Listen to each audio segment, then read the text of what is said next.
Bonjour à tous et bienvenue dans cette nouvelle vidéo. Une vidéo évidemment tradition sur la chaîne, vous en avez l'habitude, avant chaque grand chelem, j'aime faire un petit tour des joueurs, un petit tour des forces en présence pour vous dire qui va gagner l'US Open. On est à 2 sur 3 pour le moment cette saison, on espère faire le 3 sur 4 et peut-être que l'année prochaine j'arriverai enfin à faire 4 sur 4. Enfin bref, assez parlé, petit tour d'horizon des forces en présence avant l'US Open. Et j'aimerais ouvrir cette vidéo en donnant de suite mon favori pour l'US Open. Pour moi, c'est le numéro 1 mondial, Jannik Sinner, qui va remporter cette US Open 2025. Tout simplement parce que 1, c'est le meilleur joueur au monde actuellement. Et 2, c'est le meilleur joueur sur dur au monde actuellement également. Il en est à 26 victoires consécutives sur dur depuis sa défaite contre Carlos Alcaraz à Pékin l'an dernier. Il n'a plus perdu sur dur. Ce mec est une machine. Entre temps, il a pris Shanghai, il a pris le Masters, il a pris l'Open d'Australie. Et là, il est en train de rouler sur ses adversaires. Voilà. C'est une dinguerie, il a Jannik Sinner, voilà, a déjà battu la meilleure série de victoires sur dur de Rafael Nadal, ils ne sont plus que 3 devant lui, Andy Murray, Novak Djokovic et Roger Federer, et ouais, Jannik s'approche de hauteur, de sphères que seul le Big Three savait toucher. Alors attention, je tourne cette vidéo, je tiens à préciser, avant la finale contre Alcaraz à Cincinnati, mais je ne suis pas sûr que cela change grand chose, sa démonstration à Wimbledon m'a conforté dans l'idée que Jannik était un battant, un vrai champion, une réaction d'orgueil après sa défaite en finale de Roland Garros. Et voilà, je trouve qu'il a repris un petit ascendant face à Carlos Alcaraz. On verra si la finale de Cincinnati le confirme, mais je trouve que Jannik, entre guillemets, aura moins d'énergie à perdre sur les premiers tours, contrairement à Carlos qui peut lâcher des petits sets par-ci par-là, ce qui a pu lui causer du tort à Wimbledon justement. Et sur dur, on sait que Jannik adore imposer sa cadence et aller faire mal à Carlos dans les diagonales qu'il n'aime pas. Voilà, donc mon favori, c'est Jannik Sinner. Et en très proche numéro 2 derrière Jannik Sinner, on a bien évidemment Carlos Alcaraz qui est en finale de Cincinnati, voilà, comme en 2023. Est-ce qu'il va cette fois aller chercher son premier titre là-bas? On l'espère pour lui. Mais je trouve un Carlos un peu trop fluctuant encore pour aller battre Sinner sur dur, comment dire. Il a le niveau, on le sait, il sait ce qu'il doit faire pour aller chercher Jannik, mais voilà, il y a des petits matchs où il y a des baisses de régime d'un coup. Là contre Rublev ça a été un peu sinusoïdal, contre Zverev, contre un adversaire qui était cuit au bout du rouleau, il a réussi à le relancer en faisant 3 doubles fautes dans le même jeu de service. Voilà, Carlos il a ces petits moments de creux que Sinner n'a pas. Alors attention, la demi-finale de Sinner contre Hatman n'était pas parfaite, il a fait des fautes inhabituelles, il aime pas jouer dans la chaleur, alors que Carlos, lui, ce sont des conditions qu'il adore. Ça peut jouer en faveur d'Alcaraz, en tout cas le titre reviendra très probablement à l'un des deux. Et pour moi, ouais, je trouve que Jannik a repris un petit ascendant depuis Wimbledon. Carlos a un service un peu fluctuant. Il a toujours des hauts très hauts, plus hauts que ceux de Sinner, mais il a des bas qui peuvent être parfois très bas, des moments dans le match où il a des moments d'absence pendant 2-3 jeux. C'est probablement ce qui s'est passé à Wimbledon, où voilà, à chaque fois en début de set, il y avait un drop, un drop, un drop. Il s'est fait breaker une fois à chaque fois et il n'a jamais réussi à remonter le break. Si Jannik sert aussi bien qu'à Wimbledon, ça sera très dur pour Carlos en finale de Cincinnati et à l'US Open s'ils se retrouvent en finale. A noter également qu'ils vont jouer chacun pour leur deuxième US Open, mais qu'ils vont aussi jouer pour la place de numéro 1 mondial. C'est-à-dire que je vais y arriver, peu importe ce qu'il se passe en finale de Cincinnati, si Carlos gagne l'US Open, il redevient numéro 1 mondial, et ça peut être une motivation supplémentaire pour l'Espagnol.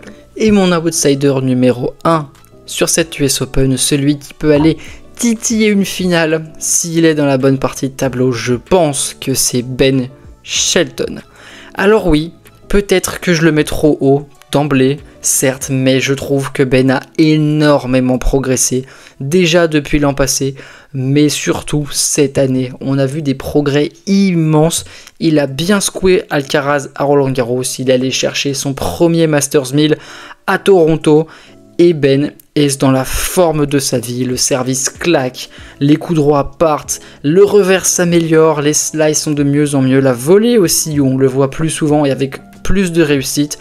Sur l'aspect défensif, Ben a bien progressé aussi, il sera tête de série numéro 6, ce qui devrait le protéger dans les premiers tours. Il pourrait donc retrouver Alcaraz ou Sinner dès les quarts de finale, mais s'il tombe du côté d'Alcaraz, je pense qu'il y a un truc à faire.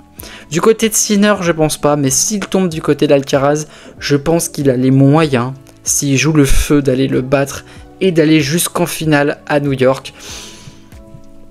Peut-être que je m'avance un peu trop vite pour Shelton, peut-être que je suis encore dans la culture de l'instant, et certes il a perdu contre Zverev à Cincinnati, une défaite sèche, mais je pense qu'il est payé aussi l'enchaînement des derniers jours, où ouais, les Masters 1000 sur 12 jours ça épuise les joueurs physiquement et mentalement.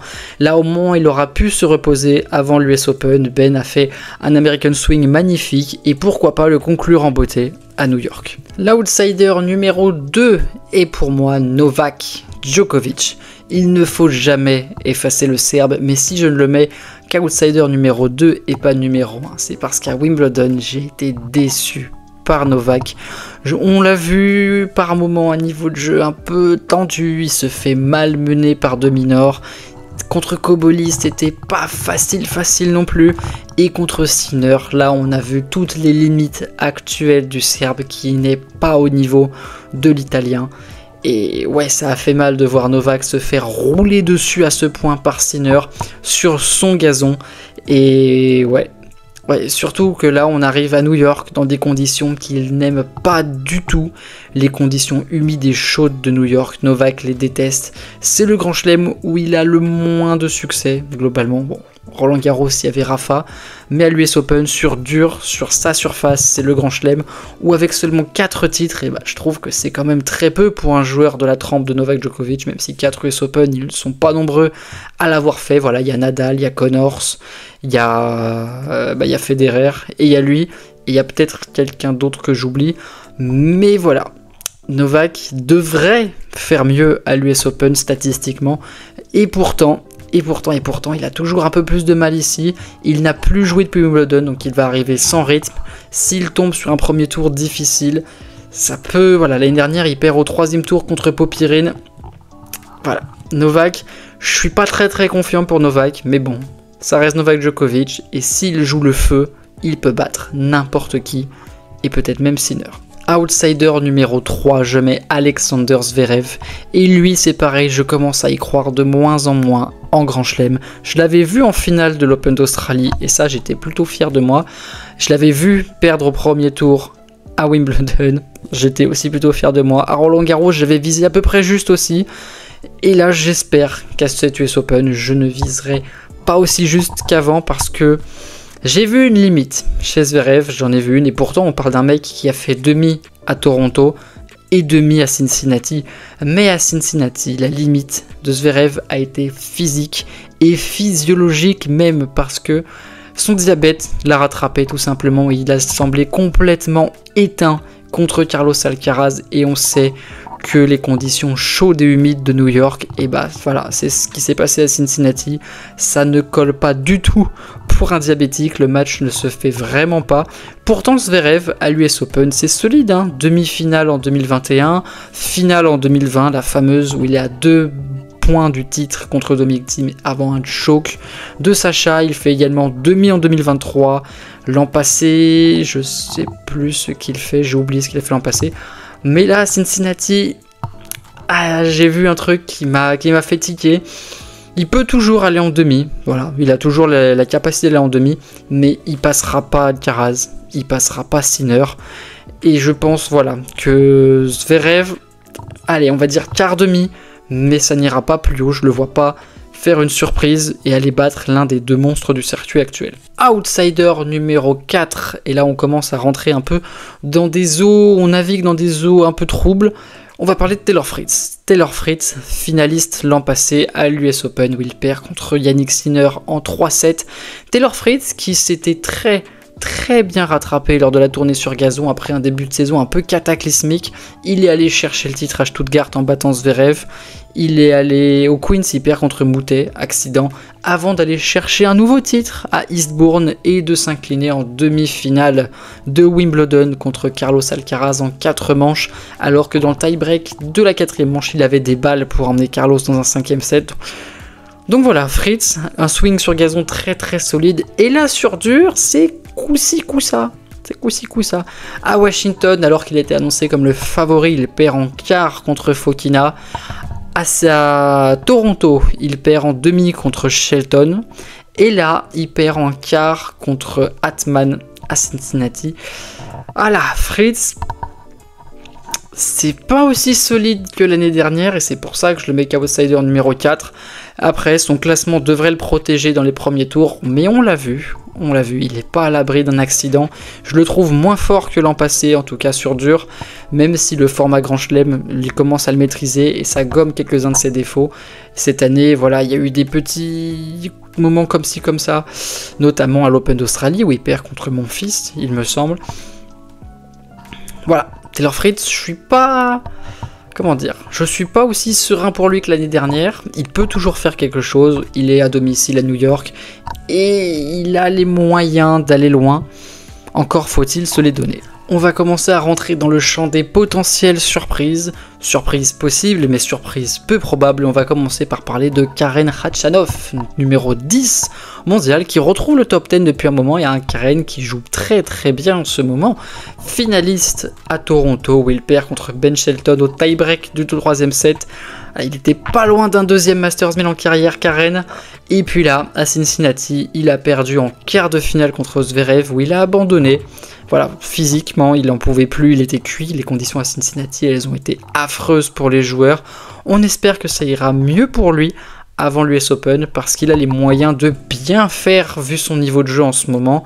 Karen, sincèrement, il peut viser un quart de finale à Wimbledon. À l'US Open. Je suis un peu perdu. Mais oui, Karen, je pense qu'il a les moyens de viser un quart, et sur un très très gros match, en fonction de sa partie de tableau. Peut-être une demi, peut-être même une finale, s'il tombe du côté d'Alcaraz et qu'Alcaraz est dans un de ses mauvais jours. Karen, il a le jeu solide, carré, ça peut faire quart de finale pour lui. Un autre qui peut peut-être créer la surprise, et j'espère qu'il va la créer pour lui, parce que c'est compliqué en ce moment, c'est Daniil Medvedev. Et ouais, Daniil, j'espère qu'il va aller loin dans cette US Open, titré en 2021. Finaliste en 2019 et en 2023, c'est un tournoi qui lui a toujours plutôt bien réussi. L'an passé, ça a été plus compliqué, et cette année, c'est très très difficile pour Daniil qui n'arrive à rien, strictement à rien. Battu au 2e tour de l'Open d'Australie, battu d'entrée à Roland-Garros, battu au 2e tour de Wimbledon, non, même au premier, il perd au premier, je crois, à Wimbledon. Voilà, Daniil, cette saison, c'est compliqué, il est retombé à la 13e place mondiale pour un gars qui a été numéro 1 mondial il y a 3 ans. C'est compliqué pour Daniil. J'espère pour lui qu'il va réussir à débloquer ce blocage mental qu'il a et à passer en mode poulpe, tentacule Daniil, sa meilleure version. S'il est dans un très bon jour, il peut faire très mal. Mais il faut qu'il soit dans un très bon jour, et surtout il faut qu'il soit dans un très bon jour à chaque match vu son niveau actuel. Après, c'est un ancien numéro 1 mondial, c'est un grand champion, c'est un ancien vainqueur de Grand Chelem. Faut pas l'écarter, mais c'est compliqué. Je le place dans les surprises, mais sincèrement, j'y crois pas trop. Un autre qui pourrait peut-être créer la surprise, c'est Alex de Minaur. Alex de Minaur, un peu comme Taylor Fritz, un début de saison vraiment bon. Enfin, pas comme Taylor Fritz du coup, mais il a eu un début de saison qui était très très bon. Puis ça a commencé à être moins bon à partir de sa finale à Rotterdam, ça a commencé à se déliter, et sur gazon, c'était pas fifou, et il a retrouvé de sa superbe à Wimbledon, comme je l'avais un peu anticipé, où il est allé jusqu'en quart de finale, huitième de finale, où il s'est incliné contre Novak Djokovic. Il lui a quand même mis 6-1 dans le premier set. Alex avait très très bien joué contre Novak Djokovic, mais bon, toujours dans les moments un peu tendus, c'est toujours là où il peine. Alex, Et après, ça a été coup-ci coup-ça aussi, finale à Washington, et puis à Toronto et Cincinnati, c'était plus compliqué. Il sera quand même tête de série numéro 9, ce qui devrait le protéger dans les premiers tours. Alex est un joueur qui est toujours régulier en Grand Chelem. Il peut viser un 8ème, peut-être au-dessus, mais je le vois pas aller plus loin que l'écart. C'est une possibilité, mais je n'y crois pas. On reste dans le champ des surprises, et ce serait une surprise pour moi de le voir aller loin, étant donné qu'il n'a plus joué depuis Wimbledon. On va évidemment parler de Jack Draper, après un début de saison tonitruant de Jack, titré à Indian Wells, finaliste à Madrid, et quart de finaliste aussi après à Rome, où il perd contre Alcaraz.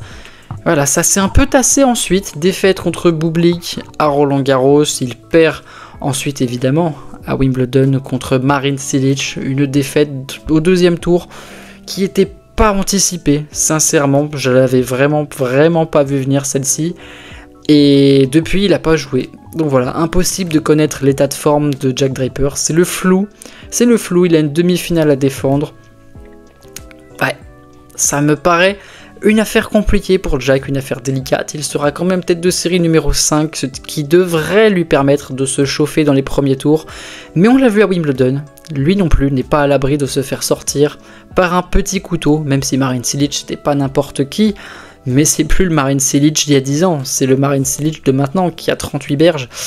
Et ouais, c'était une défaite un peu inquiétante à Wimbledon pour Jack. On verra comment il s'en sort à l'US Open. Ni je suis pas sûr qu'il puisse rééditer l'exploit de sa demi-finale de l'an passé. Et pour finir, on va parler d'un homme qui est invaincu depuis le mois de juillet. Oui, on est au mois d'août, et lui il est invaincu depuis le mois de juillet.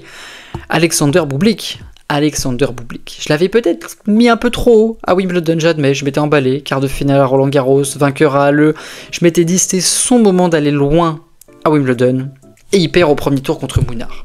C'est pas possible, c'est du Bublik tout craché. Et après ça, il a décidé d'aller sur terre battue, voilà, à Kitzbühel et Gstaad, je sais plus, enfin bref, des tournois comme ça de terre battue, je sais plus lesquels exactement, mais il a gagné les deux. Voilà.